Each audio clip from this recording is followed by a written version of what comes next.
Dzień dobry, nazywam się Jacek Stanisławski i zapraszam do wysłuchania specjalnego odcinka podcastu Marketing prawniczy w praktyce.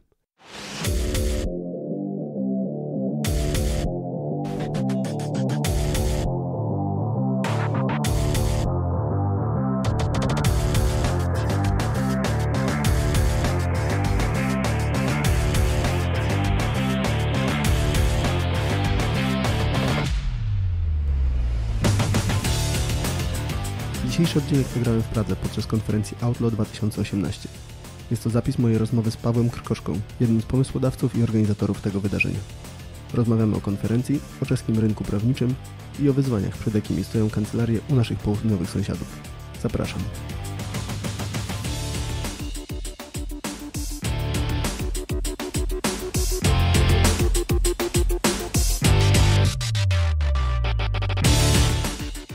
Hi, Pavel.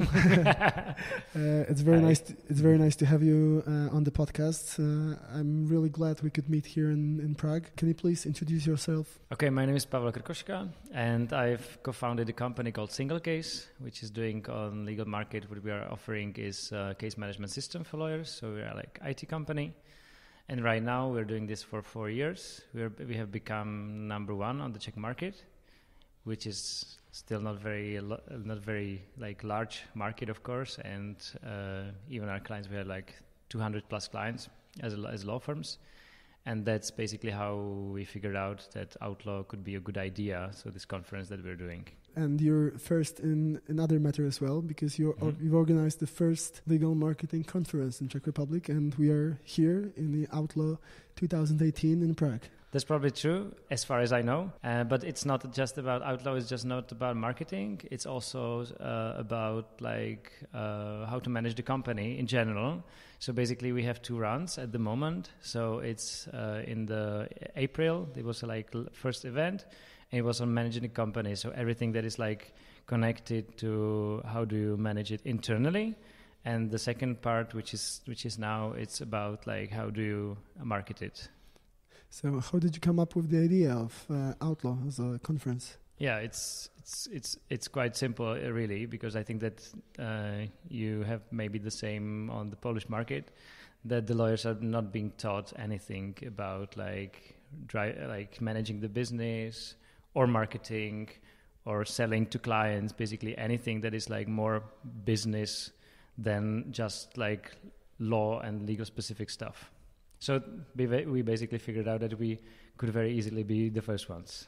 Okay, so beside the software and IT development, you're also in the education business at the moment. Well, we're in the education business from the beginning because okay. Selling online cloud solution to lawyers, it's more education than anything else. So I think that this is only natural, and it's really, to me, it's very natural, because we have just found out from our clients that this is the case, that the same gap that they have, if you compare legal market from other professional market services or services market, is very similar in IT and in marketing and business in general. Okay, and we're now after at the end of the conference today, and it was there was a panel in the end, and we had very interesting keynotes, including one of the Czech Bar Association and other professionals and people from different walks of the legal life. And so how can you wrap up the whole conference, because you're one of the organizers, the co-founder? Right. Well, on one hand, I would say that the market being so heterogeneous, so naturally on the conference you have very open lawyers which are already used to share their ideas, their experience, and I really feel very good that on both of our events that we did this year, this was the case, that they were not afraid to share their fuck up stories. They're what they did right. So that's one point, and on the other hand, I think that it was clearly visible still the let's say bridge to the bar association and to the thinking of people who are being represented maybe by this bar association, because still in here you have this 3-4% of like really progressive lawyers, and sort of it's natural that we're doing for them because they're like on the, I think, lead of the market, or they're leading the market, but still like there is a lot of voice coming, especially from this bar association, which is representing like the whole market. So I feel that there is really a lot of work in education and stuff like that. So this is something for next year's maybe to trying to overcome this gap to the others. And today, Mr. Trojan from the Czech Bar Association, he showed a few examples of do's and don'ts in the field of legal marketing. Can you tell us more about the specifics and the regulation, the ethic code here? Yeah, so basically there is this ethic code, and this is the only regulation there is. And the problem is that it's not very specific and it's totally outdated.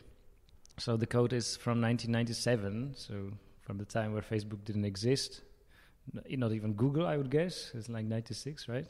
Mm-hmm. So you virtually had no presence online, nothing like that. And that's where the code was created. And basically, there are some specifics, like very funny specifics from some of the lawyers, what I think, because it's very specific in a way that every lawyer should put a like table or like put an identification of his office on his, and that's very very strictly specified, like about the size of this identification on the door and stuff like that.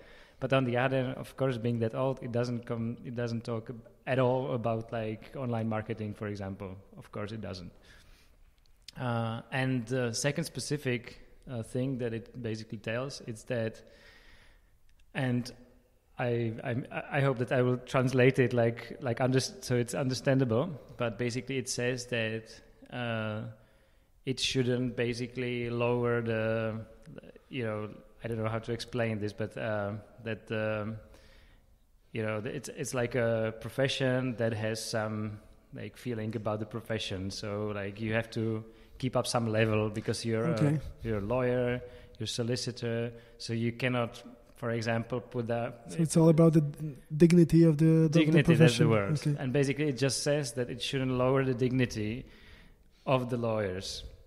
So basically, he showed that there are a lot of examples. For example, this like legal office, which is somewhere printed on some trolley or truck. Oh, yeah, this horse truck. Horse truck, okay. So basically, obviously, this is not allowed. So, but I remember my friend Marcin Tomczak. He showed me there's an example of a mobile legal office, mobile law firm that was in Berlin and was somewhere near Tiergarten, and it was some kind of old car. It was Volkswagen or something like this, and with all the details, contact details, and you could probably go and have a consultation there. So, there are different forms of contact here. Actually, I would be quite curious if it was like with some high level of dignity at least. So it was if it was big and nice, if it actually would pass the dignity test. Exactly, the dignity test, because of course, and he admitted this himself, that this is really like very case by case. So they really don't have anything else than this one sentence, like you cannot go against the dignity, and then it's about like talks inside this group of like 8 people or more. So what are your plans for the next Outlaw conference? There are a lot. Actually, I'm really glad that the people liked it. The feedback, I would guess that would be like 80% or more very positive. So this is really fine. On the other hand, I still feel we have a lot to do and a lot to learn from. So what I would like to do actually somehow to bring in more practical stuff, more workshops into the program. And also my plan is basically, or my thought was bringing in the side of the clients, of the lawyers, to really talk about how they choose law firms, what are their like bad stories, good stories about that.